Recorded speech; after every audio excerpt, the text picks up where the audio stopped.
Hi there, thanks for joining me. I'm Dean, this is Woodwork Journey, and today we're going to be talking about cross-cut sleds, and I'm going to dispel a couple of the YouTube myths and also help you realise that just because you see these YouTubers make cross-cut sleds with all the bells and whistles and goodness knows what, it can be super intimidating if you're a beginner.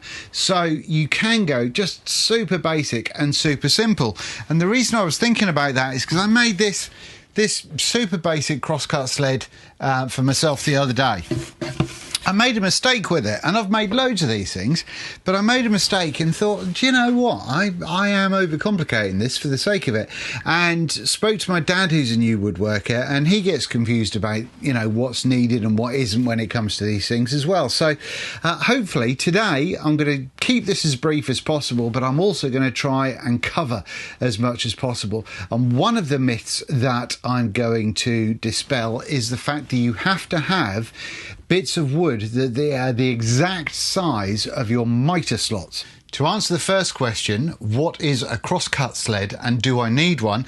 That's what this is. So this is running on the runners of the table saw, either side there, and it's encompassing the blade. Now what's happening is you're getting basically a zero clearance here, so your work is being supported either side, but also you've got a dead 90 degree. You've made this so it's absolutely 90 degrees.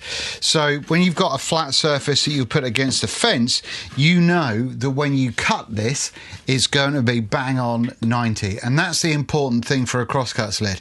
They can be whatever size you want. You can make big ones, you can make small ones, you can do whatever you like, and there's a bunch of different sleds to make, but let's keep it basic. I'm going to do pretty much the same as this but smaller, and for making mitre cuts, because if you put your blade on a 45 degree when you've got a crosscut sled, depending on the saw, then it may just cut a big old chunk out of the middle, which will then mean that you haven't got zero clearance.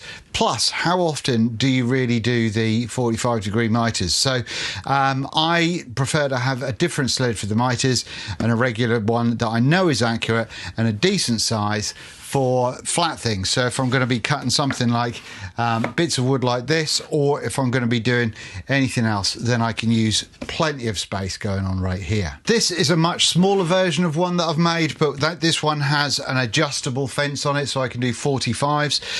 It's still zero clearance, but you do need a bit of wood in your mitre slot on this side, but then this side is the only one that moves. But yeah, that's a little bit more technical, so we'll skip away from that. I just wanted to show you another option.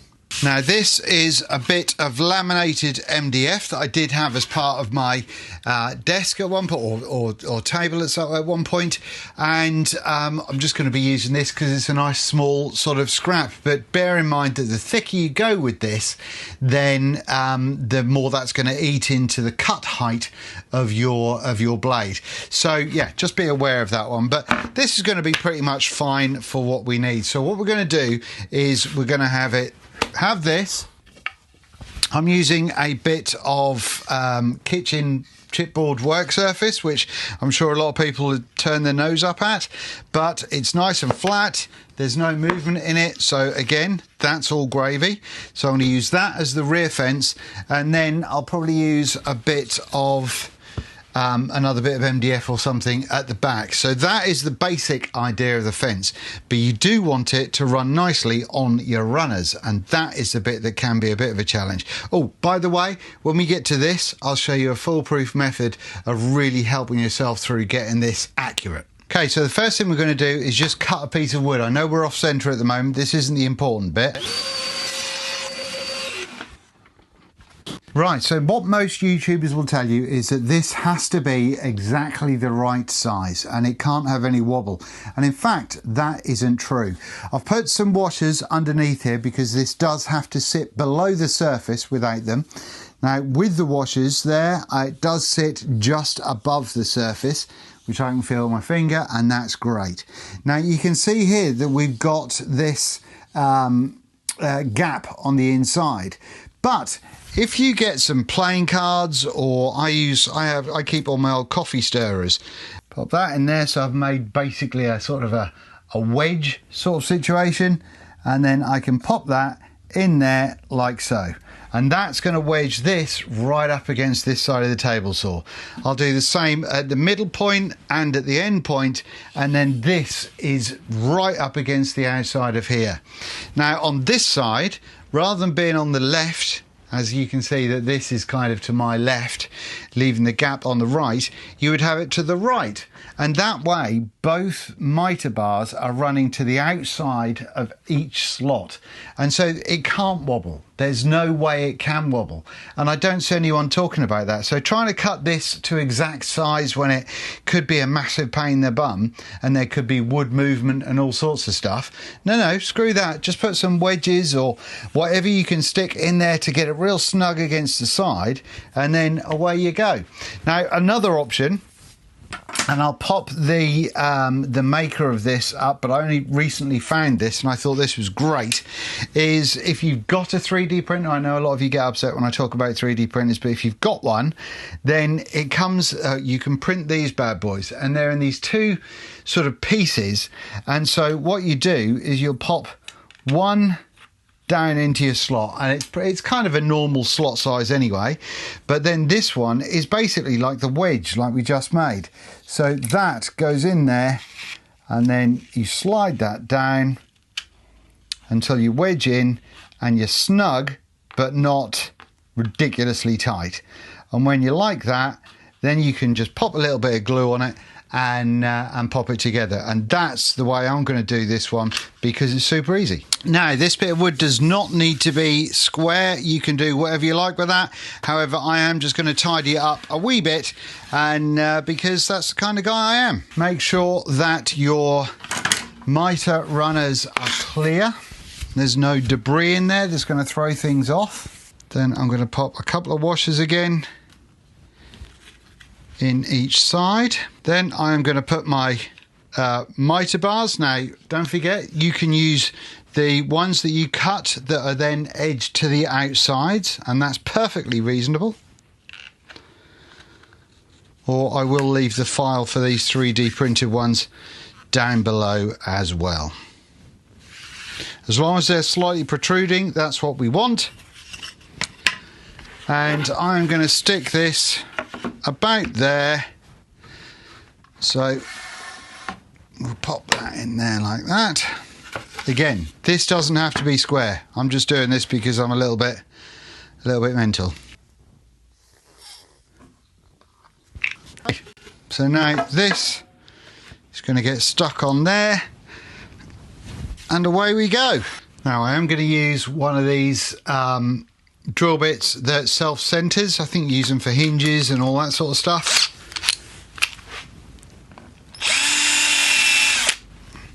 But we don't want this to do too much damage and move, you see. Didn't drill very deep. I was just drilling sort of locating holes because they're quite small screws that are going to be going in, and hopefully these are going to be long enough to do the trick. Don't forget, if you're going into MDF, to put your drill into screwdriver mode, and I like to pop it on number 1 so I don't strip out the damn thing.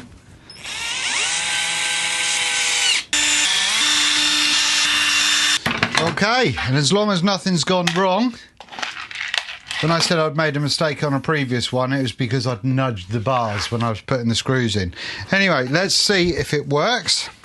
I used these to just push out the whole thing, just in case it hadn't glued again. Don't forget to remove the washers. And away we go. That is a bit snug. Move it back and forth a few times. And when you're doing this, regardless of whether you've got plastic or wooden or whatever, you can do that, and then you can have a little look and see if you've got, I don't know if you'll see right here, there's a darker mark, so it's just expanded out a touch, so it's rubbing there. So I can just pop a little bit of sandpaper over that, and away we go. Right then, so like I said, I'm going to use an old bit of kitchen work surface because it's flat as you like. I've chamfered this bottom edge just to mean that it can sort of collect dust and what have you if it needs to, but we're going to pop that around about there. Then on this back end, I've got another bit of MDF, and we're going to pop that about there. Now this one, the furthest away from you, does not have to be straight. This one does have to be 90, so let's get into that. Get this one down first and we can worry about it. When you are drilling holes, make sure that you aren't going anywhere near where the blade is likely to go. I'm going to chuck the countersink on here so we don't scratch our cast iron table.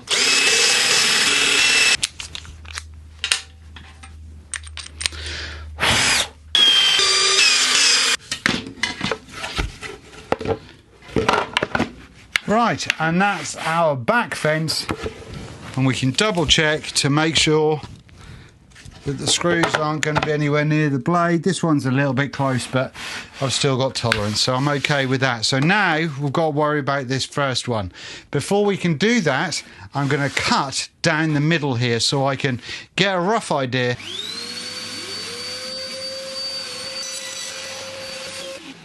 I've just realised that I've cut this straight up rather than the 45 degree. Right, so finally managed to tilt the blade over. We're at 44.9. You can see on my saw that I've gone in pretty much the same kind of hole there, but as this has come through the top there, you can see that that little bit in the middle there is now wobbly. So when I eventually cut this all the way through, then this is going to just fall out. So yeah, we don't want that, and that's why we don't have a 90 and a 45 in the same sled. Right, so now what I'm going to do is I'm just going to cut this just so it sits on the sled like that, but I'm only going to put a screw in one end, which is going to be this far end, so my right. On my previous one, using kitchen work surface, because it's chipboard, I used a nut and bolt. But we'll see how we get on with this. Okay, go through my pre-loved screws, get a couple of a nice long one going on there, missus. Make sure you don't over tighten if you're going into chipboard. But we can see that at the moment we can move this in and out because it's pivoting over here. Right, so I've got my little Barco square. We'll pop that. Make sure we're not touching any teeth. I'm going to use this torch because you might be able to see that there is a space between the blade and the edge of the square. So we don't want that. We want that to be flat against there. And then we're going to move our fence back and forth until we get everything as square as we can. So I'm going to try and keep that all in one piece, sliding it all the way back till it just hangs over a little bit. Then I'm popping a clamp on. I'm using this clamp as opposed to a screw clamp because sometimes screw clamps can sort of throw things out a bit. Right, and then once we've done that, we need to pop another screw in the other end. One thing I'm going to do is try and use the 5-cut method and see if that works for a mitre. It should do, and I'll talk you through the easiest way for that with no calculations. So first of all, what I'm going to do is I'm going to find the centre of the pivot screw. Right, what I'm going to use for the 5-cut method calculating to make things super easy is on Jonathan Katz-Moses' website, there is this 5-cut method calculator, and that makes life significantly easier. I'll record my screen and show you how I'm doing that and what I'm doing to show you how I'm working it. But I am going to be going, because my blade tips over to the left, I am going to be using a thinner piece of wood on the right. And the reason I'm going to be using a thinner piece of wood is because this is just a scrap bit of ply I got kicking around, but the angle isn't going to throw things off too much. So I don't need the blade to be all the way up for a start. So we can have that. Now, normally, if I'm doing this and I'm doing it, cutting it from the left-hand side, I would be writing A, B, C and D and what have you on the right. this instance, I'm not going to be doing that. Just realised that doesn't fit in there, so I need to cut that down quickly. Right, so I'll quickly whack the edge off that one. So I'm going to be going A at the top, top left, B, bottom left, C, bottom right, D, top right. Okay. Now what we're going to do is we've got a nice flat base back here, and what I'm going to do is I'm just going to cut the edges off for each one of these. Okay, so A has just been cut off. Now because I've cut this side, we're going to rotate anti-clockwise, and so I'm then going to cut the next line, but using the one that we just cut against the fence. So what I did is I just kept cutting and putting the bit that I just cut towards the fence. Now I'm back to having the A and the B to my left. So I'm going to cut a much thicker piece now, because this is going to tell us how far we're out on our angles. This is where we want to be as accurate as we can, so I'm going to use the Cat's Moses calculator on his website. Again, link will be down below. It doesn't cost anything. So right up front, in fact, what I'll do, because I imagine you won't be able to see what I'm doing on my screen very well, is if I record my screen, there we go, bosh, that's now up in the side, as long as I've edited it properly. So we choose whether we want centimetres or inches. I'm in England, so centimetres. So then we can say we want A side width, and this is why we marked A and B and all that sort of nonsense along the top there. So here I'm showing this is, I'm going to say 30 or 3.5 centimetres, thereabouts. So I'm going to add that. 3.5. Then we're going to go down to the B side, and that, I didn't cut it all the way through, so I'm going to go a little bit higher up, and that looks to me like it is like 30 or 3.1 centimetres.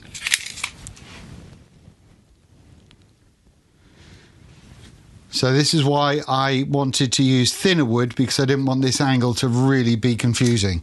So once we've done that, we've got the off-cut length.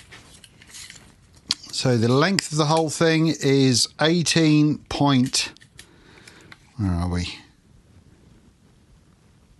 18.89. I'm going to go on that one.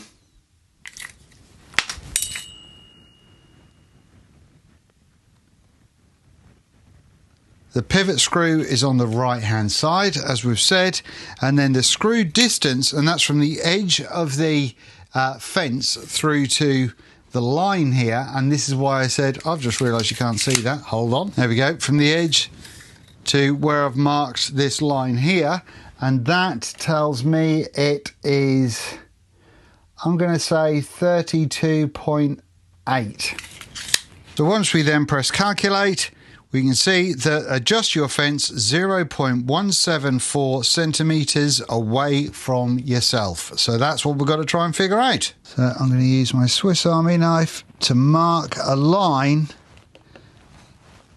where that fence is. I'm going to use some playing cards to try and figure out 0.17 or thereabouts. I'm going to mark just a line where I want to get the fence to. So now we've got to take the screw out from underneath, and when we're in place we want to try and move the fence to the point that we just scribed, and once again we're going to clamp it down. We're going to pop a screw in, but it cannot go in the same hole as before, otherwise it will sort of force itself out again. The screw won't force itself out, it'll force itself out of alignment. So now we do that whole thing again. Right, now at this point I've got a bit of MDF here, and this is what YouTubers will do to show you how accurate their sled is. There we go, we can see that that is bang on. However, what we want to do is let's try and be a bit more practical. And for that practicality, I'm going to measure approximately 5 that way.